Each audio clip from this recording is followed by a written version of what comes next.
Tally ho, what? This is Commander Parav plays VR here. Today we're going to be taking the battle core, the tank core, into Africa. Well, we're not actually going to be going into Africa, but you get the idea. Yeah, in this video, this is the second part.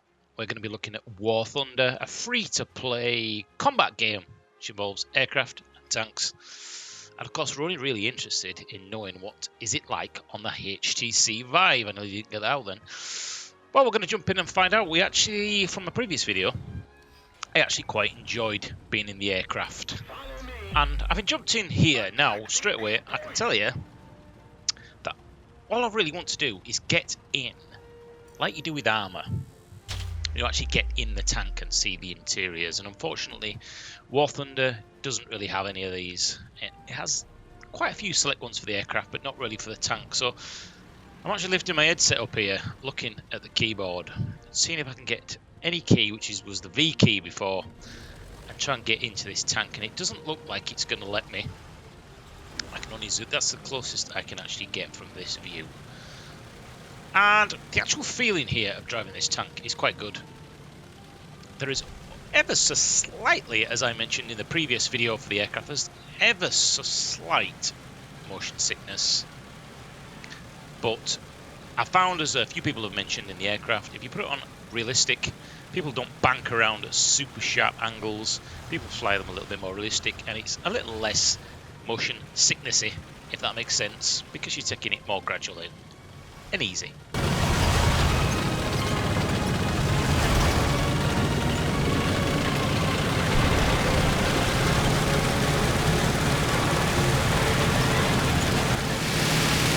Oh, I don't know what key I just pressed then. I thought it was the right mouse button, but no. Right, okay, so that's going to make things a little bit easier. It turns out it's the left shift button on the keyboard, because before I was actually playing this with a 360 pad. And I'm probably going to get absolutely annihilated in this game, even though I think at this tier 1, a lot of people in here are going to be quite new. So it's probably not going to come across in the video, but now that I've actually pressed that left shift and I can zoom in, this is brilliant in VR now, because this optical screen in front of me is probably about 25 foot high in virtual reality. So it is actually quite easy to see into the distance when using this view. The disadvantages when you're using externally is we're limited by the hardware of the HTC VIVE, so it does make it a little bit difficult to see what you're shooting at in the distance. But now that I know I can press left shift and put that on, brilliant. That really is brilliant. Now this map, by the looks of it, looking at the map there on the right hand side, all we need to do is just turn our heads and it's there. It's very, very open. This is just asking to get killed here, especially when I'm not very good at this. So I could probably do with finding a little dip, so I'm a little bit less exposed, going in with the rest of the tanks there. So you probably can drive it like that, actually. It's not actually that bad. I'll get myself into some shade under a tree just to give myself a little bit of extra cover here. So let me just zoom in with the mouse scroll wheel. See if I can see anything. Now there's smoke down there, so I know something's been going on down there. What's that say up there? Okay. That's the health of my tank. I seem to have a, down at the bottom, I have a tow rope. I don't know what the point of that is. I'm sure it'll all come out in one day. I shall work it out. So there's definitely, whoa, something's kicking off down there. Now that is the limit of the zoom on this tank. Can't really quite see what's down there. So graphics wise, really quite nice actually. I noticed on the plane video that it does look a lot better on the video than it does in game. It sharpens everything up because you're looking at it on a smaller screen, and then in the distance it is really quite hard to distinguish things. The trees especially are very blurry in the distance.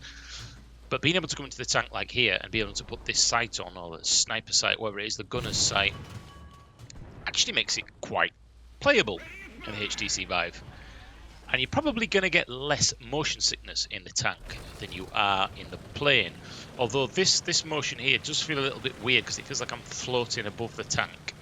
It's a pity, or a hope, maybe in the future they'll start adding full interiors in here.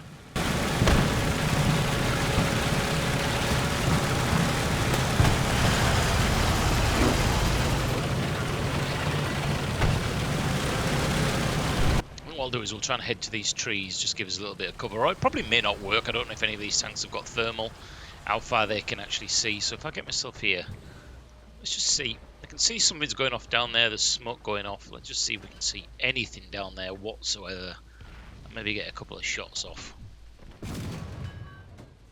As you can see, when you actually fire it with the main gun, because there's such a smoke blast, it's hard to actually see where the round is going, even when the screen is like 25 foot in front of you in virtual reality.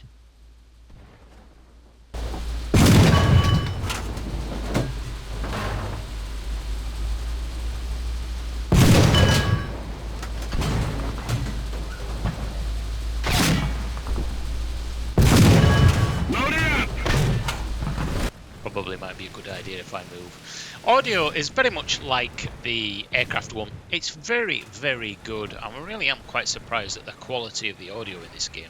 Remembering, this is a free game. This is not going to cost you anything to play. And as I said in the previous video, if you've got the HTC VIVE, this is a no-brainer. Get yourself straight onto Steam, download it, boot the game up as normal first, go into the settings, there's a button for Oculus, click that, quit the game, right click on it in Steam and make sure that you uncheck boot up in Steam theatre mode, and that's it. Just press play, it will automatically boot up the HTC VIVE headset. No messing around with Revive or plugins or anything like that. It is really, really easy.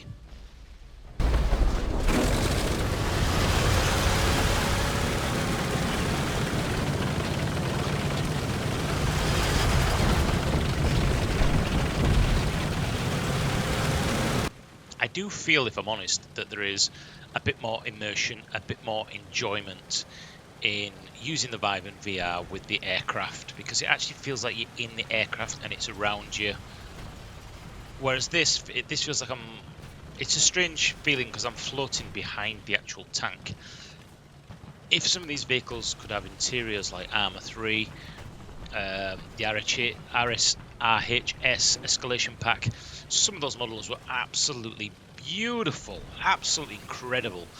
And I think I will at some point see if I can get Armour 3 to run on the HTC Vive. I don't want to go down the old Oculus route with the Revive plugins and all that. I'd rather wait for native support. Obviously the settings will have to come down because Armour runs on 2 cores and it's terrible. Let's be honest, it's not 64-bit, but that was their choice. But can I recommend this? Yes, I can. Again, it's free. Let's give it a go. Just take it nice and slow, especially with the aircraft. Get it on simulation or realistic. Don't put it on arcade. You'll find that's a much more gradual experience. Tanks. I've had a couple of games of this that's not been in virtual reality, in normal 2D. And possibly a little bit more enjoyable, actually, when it's not in VR, although I do like the sight option on this. When you zoom in, it's really huge in front of you. But anyway, this has just been a really quick look at tanks. It's actually really quite enjoyable. Give it a go. Please let me know in the comments box below what you think of this game, whether you get motion sickness.